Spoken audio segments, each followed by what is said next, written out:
Hey there, Blade fans. Welcome back. OG Blade Reviews with you once again. What is interesting and on the table today? Well, been a while, but I've got another DC Blades design hot off the presses, and I want to thank Justin out at DC Blades and Tier 1 Gear Reviews. Check out his channel. I'll make sure you have the links to both DC Blades and Gear Tier 1, not Gear 1, Tier 1 Gear Reviews. Very interesting blade, and this is going to be a hot one. They are now available at DC Blades website, dcblades.net. And you've probably seen Justin putting some reviews, overviews, some photos, and some videos of this knife out there on Instagram and YouTube. And also Bob DeMarco received one back a few weeks ago. What is it? Well, that is, folks, the Vendetta, the long-awaited Vendetta. This is a design that Justin, and let me open her up here for you. Yeah, let's take a look at it while we talk. This is a design that Justin tells me was a collaboration between DC Blades and Dirk Pinkerton. Now, when I reached out to Dirk Pinkerton, he said, that's way too much credit. He's a humble man. Way too much credit. And he just really was kind of an advisor on the design, and that this is very much mostly DC Blades concept and final form. And Dirk said, well, you know, I kind of acted as an editor, but hey, he's fine with calling it a collaboration. So we're going to call it a collaboration between the well-known and prodigious Dirk Pinkerton and DC Blades. DC Blades is Justin Carvin of Tier 1 and also Old Squirrel Knives. So that's the team that works on these knives. May as well bring this out just to give you some perspective.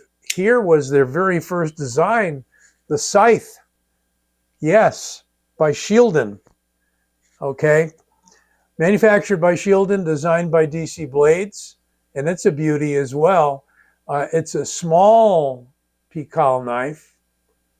And it is a Pikal knife, meaning that it's held so that the point is down and the edge is in. It is a tactical, defensive, get off me kind of knife. Thrust and rip. Could you use it for cutting some cardboard? Absolutely. So it's got some utilitarian purpose as well. We'll get back into that in a little bit for our compare session. But yeah, this is a Pikal style knife. And it is, as Pikal knives go, especially folding ones, it is perfect, because my fingers are nicely nestled, almost trapped in that space between the bird's beak pommel and the very beginning of the blade in there. I've got a medium-large hand, and it fits me perfectly. I've got a flat platform on the pommel to rest my thumb on for added force. And I'm always a stickler on Pikal knives for where did they place the point. Well, this is just about perfect. I would say, yes, it is perfect, because as you move your arm in an arc, that point leads, and then you pull back and down, and it cuts.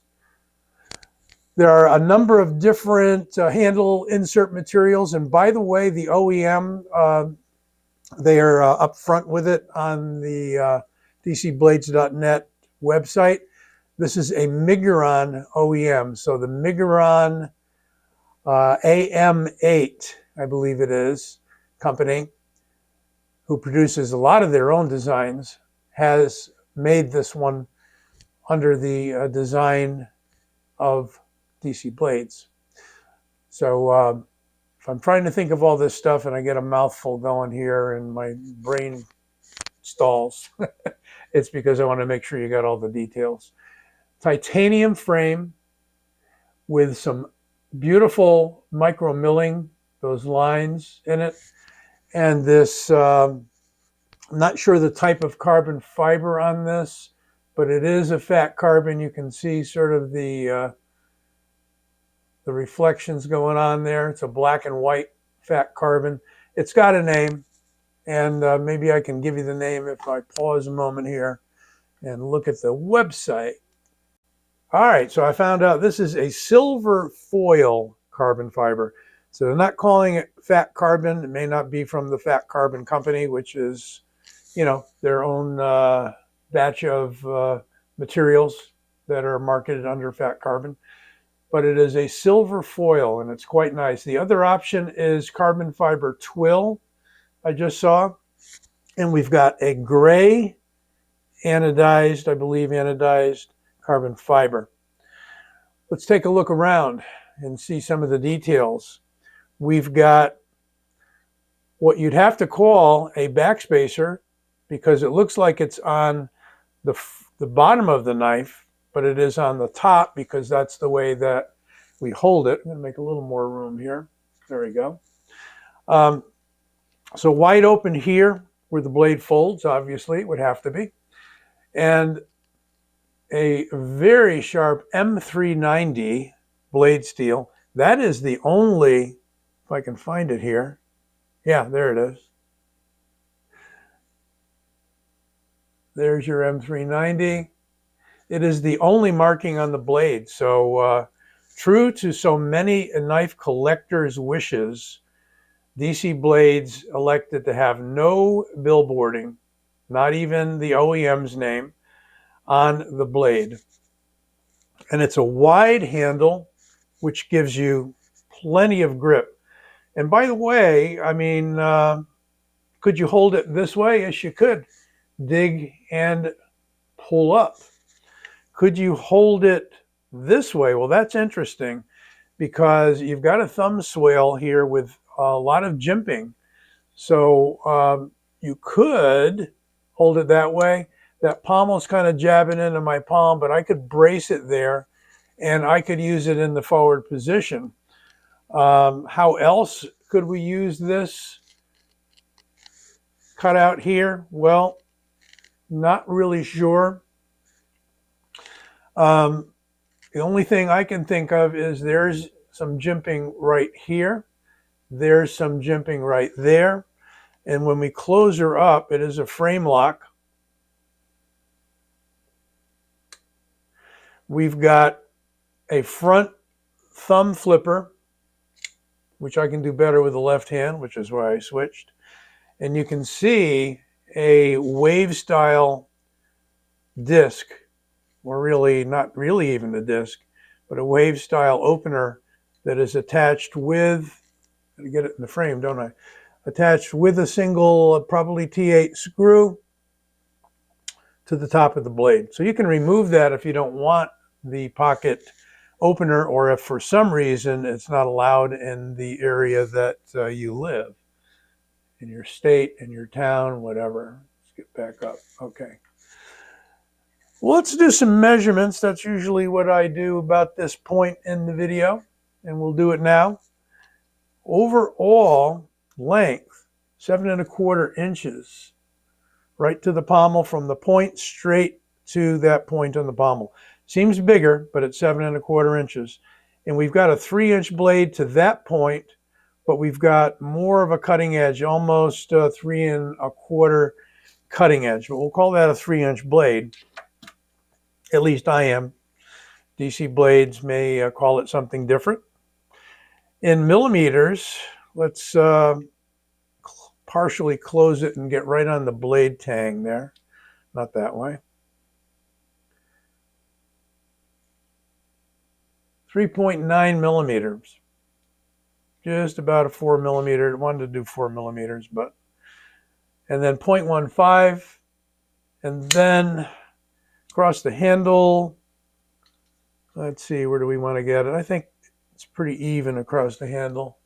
0.57 inches across the thickness of the handle. And what do we got for a weight? Well, in ounces. No, grams. I'm going to go from grams to ounces today. It's easier that way on my scale. Yeah, we've got 123, 12375, call it 124 grams. If I switch, oh, didn't mean to turn it off. If I switch now to ounces,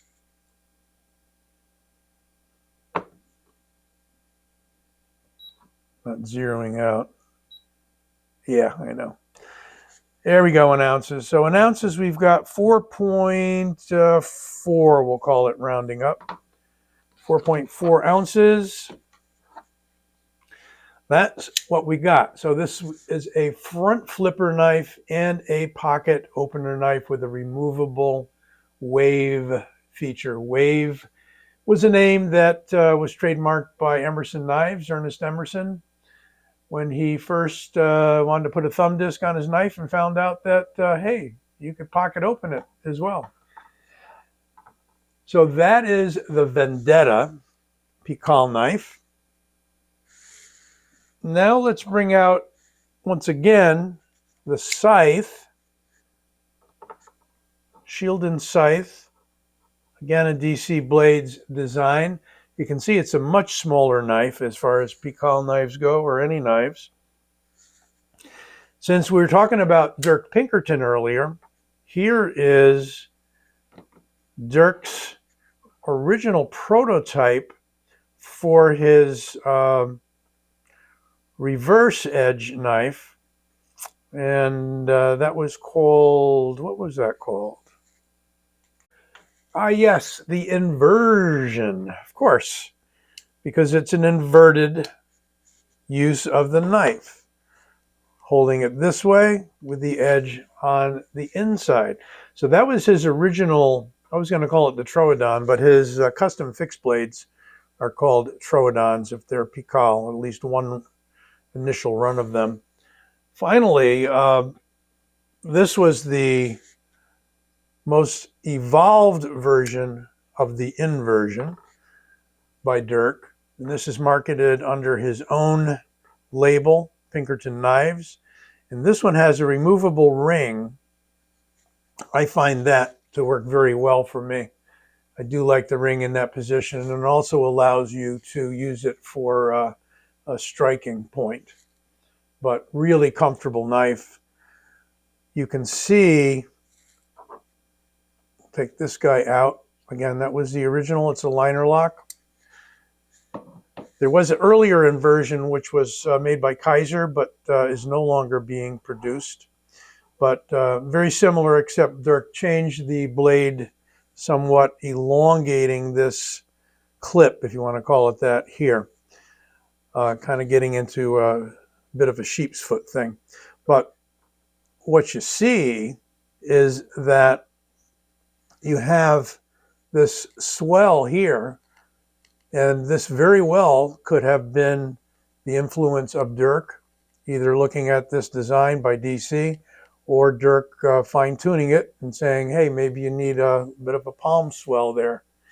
So you can see, if I hold them this way, that we've got some similarities, some definite similarities in the handle, except we got a taper here and we've got the bird's beak there.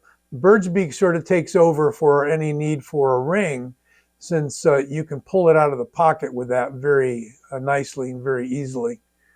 Blades are a fair bit different, however, because you've got this swale in here that's jimped, and you do have the same arrangement here as you do here.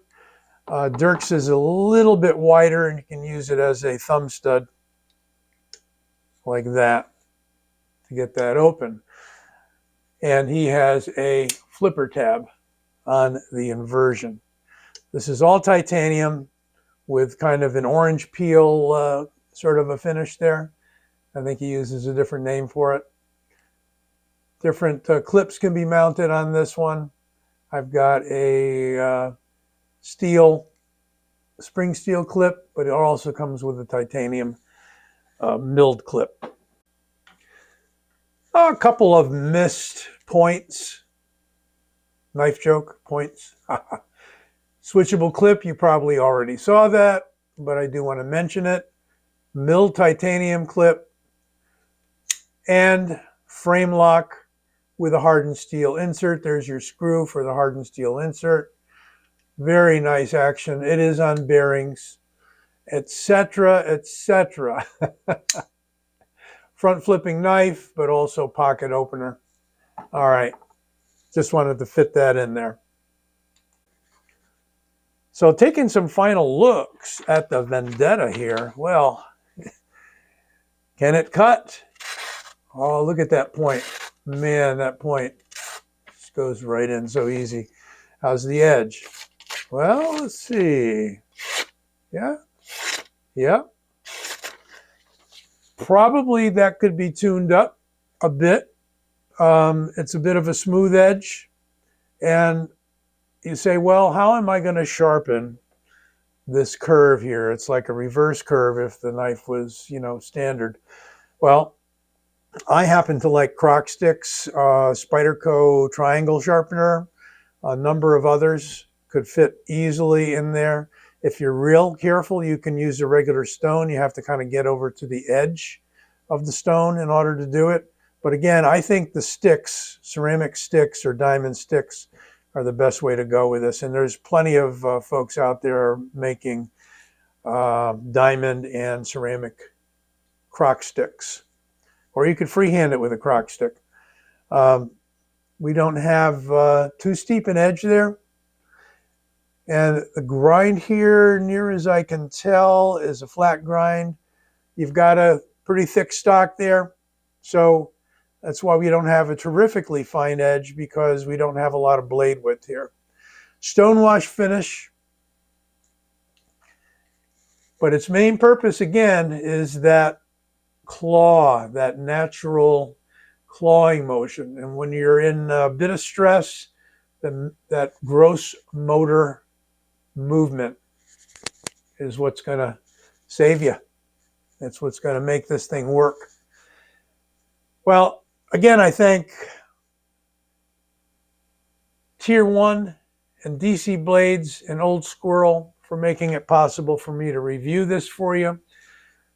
$250, and that is a very reasonable price for a premium material folder, fighting folder, let's call it. You'll see the links, and right now you're going to see my logo. Click on that logo. You'll be able to subscribe to my channel if you haven't already. Be well, be safe, take care.